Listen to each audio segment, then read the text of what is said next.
Hello friends, welcome to analysis academy.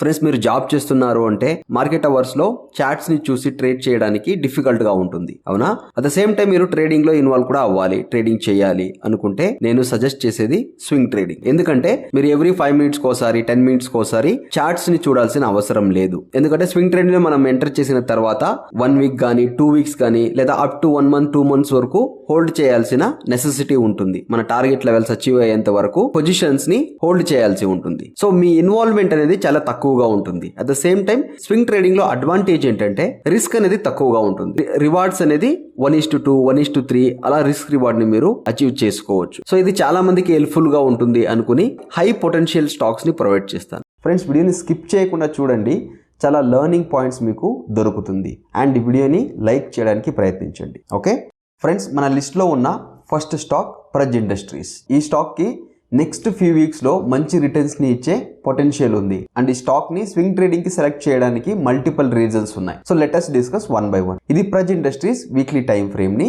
నేను select చేసుకున్నాను. First reason ఏంటంటే ఈ స్టాక్ బ్రేక్అవుట్ ఇచ్చింది. 3 టైమ్స్ ఈ లెవెల్స్ రిజెక్ట్ అయిన తర్వాత 4th టైం బయ్యర్స్ ప్రైస్ ని అప్ సైడ్ పుష్ చేశారు. సో ఇప్పుడు మనం అండర్స్టాండ్ చేసుకోవాల్సింది ఏంటంటే అట్ ప్రజెంట్ మార్కెట్ బయ్యర్స్ కంట్రోల్లో ఉంది అని. ఓకేనా? ఇది ఫస్ట్ పాయింట్. సెకండ్ రీజన్ ఏంటంటే 3rd టైం మార్కెట్ ఈ రెసిస్టెన్స్ లెవెల్స్ దగ్గర ఇలా రిట్రేస్మెంట్ అయి అప్ సైడ్ మూవ్ అయింది. అంటే ఆ లెవెల్స్లో బిగ్ ప్లేయర్స్ యాక్టివేట్ అయ్యారు అని అర్థం. ఇప్పుడు స్టాక్ మార్కెట్లో రెసిస్టెన్స్ లెవెల్స్ దగ్గర మార్కెట్ కన్సాలిడేట్ చేసి బ్రేక్అవుట్ ఇచ్చినా లేదా రెసిస్టెన్స్ జోన్ దగ్గర రిట్రేస్మెంట్ని చూపించి బ్రేక్అవుట్ చేసిన ఆ స్టాక్ అప్ సైడ్ మూవ్ అవడానికి హై ప్రాబబిలిటీ ఉంది అని అర్థం. థర్డ్ రీజన్ ఏంటంటే ఇక్కడ బ్రేక్అవుట్ అయిందా, బ్రేక్అవుట్ అయిన తర్వాత ప్రైస్ అగైన్ ఆ లెవెల్స్ ని రీటెస్ట్ చేసింది.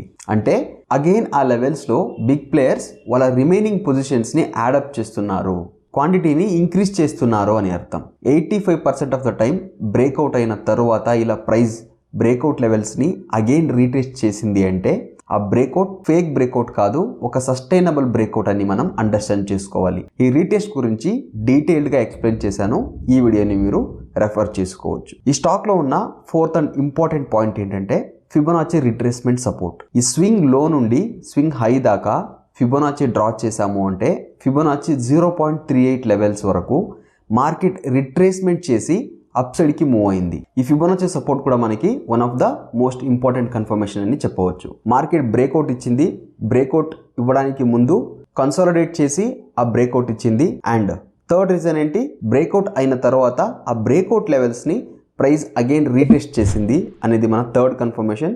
4th confirmation Fibonacci levels. Market resistance zone నుండి రిట్రేస్మెంట్ అయ్యేటప్పుడు ఆ రిట్రేస్మెంట్ ఫిబొనాచి 0.38 లెవెల్స్ వరకు హెల్దీ రిట్రేస్మెంట్ అయింది అని 4th కన్ఫర్మేషన్ దొరికింది. సో ఈ స్టాక్ లో మనం ఎంటర్ చేయడానికి 3 to 4 సాలిడ్ కన్ఫర్మేషన్ దొరికింది కాబట్టి ఈ స్టాక్ లో మనం కాన్ఫిడెంట్ గా ఎంటర్ చేయొచ్చు, స్వింగ్ ట్రేడింగ్ ని తీసుకోవచ్చు అని మనం అర్థం చేసుకోవాలి. మండే 435 లెవెల్స్ నుండి 448 లెవెల్స్ లో ఈ స్టాక్ ఎక్కడ ఓపెన్ అయినా ఆ ప్రైస్ లెవెల్స్ లో మనం ఎంటర్ చేయవచ్చు. స్టాప్ లాస్ అనేది ఈ స్వింగ్ లో కింద అంటే 360 నుండి 350 దాకా మీ ఎస్ఎల్ ని ప్లేస్ చేసుకోవచ్చు. బికాస్ ఈ స్వింగ్ లో అనేది ఒక సపోర్ట్ జోన్ గా యాక్ట్ అవుతుంది కాబట్టి. ఓకేనా? అండ్ ఈ స్టాక్ ని అట్లీస్ట్ 3 to 4 వీక్స్ మీరు హోల్డ్ చేసుకోవచ్చు. టార్గెట్ మీ రిస్క్ రివార్డ్ కి తగినట్టుగా 1:1 1:2 వచ్చినప్పుడు మీరు ఎగ్జిట్ చేసుకోవచ్చు. ఓకేనా? మీకు ఈ స్టాక్ పై ఎంత కాన్ఫిడెన్స్ ఉంది అని కమెంట్స్ లో నాకు చెప్పండి. మనం తీసుకున్న second stock Mahindra CIE auto weekly time frame. So ఈ స్టాక్ ని సెలెక్ట్ చేసుకోవడానికి కూడా సాలిడ్ 3 రీజన్స్ ఉన్నాయి. Reason number 1, Mahindra CIE auto ఈ ప్రైస్ లెవెల్స్ ని 5 to 6 టైమ్స్ రిజెక్ట్ చేసింది. సో క్లియర్ గా కనిపిస్తుంది బయ్యర్స్ ఈ లెవెల్స్ లో బై చేయడానికి ఇంట్రెస్టెడ్ గా లేరు. సో సెల్లర్స్ ఈ ప్రైస్ లెవెల్స్ ఎక్కువ అని భావిస్తున్నారు కాబట్టి మల్టిపుల్ టైమ్స్ ఈ స్టాక్ ఈ లెవెల్స్ నుండి డ్రాస్టిక్ ఫాల్ ని చూసింది. 2008 నుండి అక్టోబర్ దాకా ఈ లెవెల్స్ పై ఒక్క సింగిల్ క్యాండిల్ కూడా క్లోజింగ్ ఇవ్వలేదు. ప్రైస్ ఈ లెవెల్స్ కి టచ్ అవ్వంగానే హ్యూజ్ సెల్ ఆఫ్ వస్తుంది. కానీ ఆఫ్టర్ 11 ఇయర్స్ ఒక వీక్లీ క్యాండిల్ ఈ ప్రైస్ లెవెల్స్ అబోవ్ క్లోజ్ అయింది. సో ఇది మన ఫస్ట్ రీజన్. సెకండ్ రీజన్ ఏంటంటే ఈ స్వింగ్ లో నుండి ఇక్కడి దాకా ఫిబొనాచి డ్రా చేస్తే exactly 0.5% retracement, which is very very important retracement levels for investors కి ఈ 0.50% అనేది చాలా ఇంపార్టెంట్ లెవెల్. ఆ లెవెల్స్ లో మార్కెట్ డబుల్ బాటమ్ ప్యాటర్న్ ని ఫామ్ చేసి ఈ స్టాక్ అప్ సైడ్ మూవ్ అయ్యింది. సో ఇది ఒక సాలిడ్ కన్ఫర్మేషన్ అని చెప్పవచ్చు. థర్డ్ రీజన్ ఏంటంటే రెసిస్టెన్స్ జోన్ దగ్గర మార్కెట్ బ్రీత్ ఇన్ చేసింది. అంటే ఆల్మోస్ట్ 1 month 2 weeks టైం ని స్పెండ్ చేసి బ్రేక్అవుట్ ని ఇచ్చింది. సో ఇది ఒక వెరీ పవర్ఫుల్ బ్రేక్అవుట్ అని మనం చెప్పవచ్చు. ఫోర్త్ పాయింట్ ఏంటంటే ప్రైస్ రీటెస్ట్ కన్ఫర్మేషన్. బ్రేక్అవుట్ అయిన తర్వాత ప్రైస్ ఈ లెవెల్స్ ని రీటెస్ట్ చేస్తుంది. బ్రేక్అవుట్ ని మిస్ అయిన ఇన్వెస్టర్స్ కి ఒక ఛాన్స్ ని స్టాక్ ఇస్తుంది. అంటే కొత్త ఇన్వెస్టర్స్ కి ఎంటర్ చేయడానికి అవకాశం ఇస్తుంది అన్నమాట. ఫ్రెండ్స్, ఈ స్టాక్ లో మనం 303 నుండి 320 ప్రైస్ లెవెల్స్ దాకా ఎంట్రీని తీసుకోవచ్చు. మీ 50% క్వాంటిటీని ఈ లెవెల్స్ లో బై చేయండి. రిమైనింగ్ 50% క్వాంటిటీని ప్రైస్ 303 నుండి ఇంకా డౌన్ కి వచ్చింది అంటే లోవర్ లెవెల్స్ లో బై చేయడానికి ప్రయత్నించండి. ఓకేనా? స్టాప్ లాస్ అనేది 248 నుండి 240 దాకా స్టాప్ లాస్ ని మనం ప్లేస్ చేసుకోవచ్చు. అగైన్ రిస్క్ రివార్డ్ అనేది మీరు డిసైడ్ చేసుకోవాల్సింది 1:1, 1:2. సో స్టాక్ ఎలా మూవ్ అవుతుందో దాన్ని అబ్జర్వ్ చేసి మీరు పొజిషన్స్ ని ఎగ్జిట్ చేయాల్సి ఉంటుంది. ఓకేనా? మన లిస్ట్ లో ఉన్న third stock RHA management India.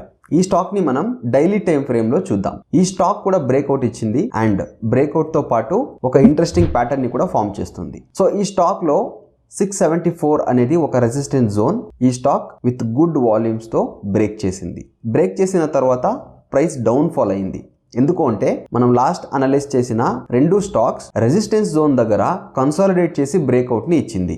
కానీ ఈ stock resistance zone below consolidate చేసి బ్రేక్అవుట్ ఇచ్చింది. సో ఇప్పుడు ఈ స్టాక్ అప్ సైడ్ మూవ్ అవడానికి ఫ్యూయల్ కావాలి కదా, బయ్యర్స్ అక్యుములేట్ అవ్వాలి కదా. సో అందుకే ఈ స్టాక్ ఈ లెవెల్స్ లో కన్సాలిడేట్ చేస్తూ ఒక బ్యూటిఫుల్ సిమెట్రిక్ ప్యాటర్న్ ని ఫామ్ చేస్తూ ఉంది. ఇది సపోర్ట్ లైన్, ఇది ఒక రెసిస్టెన్స్ లైన్. సో ప్రైస్ అనేది ఈ రేంజ్ లోపల నారో డౌన్ అవుతూ వస్తుంది. అగైన్ ఈ స్టాక్ 674 లెవెల్స్ పై ఒక డైలీ క్యాండిల్ క్లోజింగ్ ఇచ్చింది అంటే మనం ఎంట్రీని తీసుకోవచ్చు. ఈ స్టాక్ కి స్టాప్ లాస్ అనేది 624 బిలో ఉంటుంది. టార్గెట్ మీ సైకాలజీకి తగినట్టుగా మీరు టార్గెట్స్ ని ప్లేస్ చేసుకోవచ్చు. ఓకేనా ఫ్రెండ్స్? సో ఈ 3 స్టాక్స్ లో మనం ఎందుకు ఎంట్రీ చేయాలి and price action points, psychological points and logical points నేను మీకు అర్థమయ్యేటట్టు ఎక్స్ప్లెయిన్ చేశాను అనుకుంటున్నాను. సో నేను ఎక్స్ప్లెయిన్ చేసిన స్టాక్స్ లో మీకు ఏ స్టాక్ నచ్చింది and A stock strong momentum ని చేయొచ్చు అని కమెంట్ సెక్షన్ లో చెప్పండి. అండ్ ఛానల్ కి సబ్స్క్రైబ్ చేసుకోండి. వీడియో నచ్చినట్టయితే లైక్ చేయండి.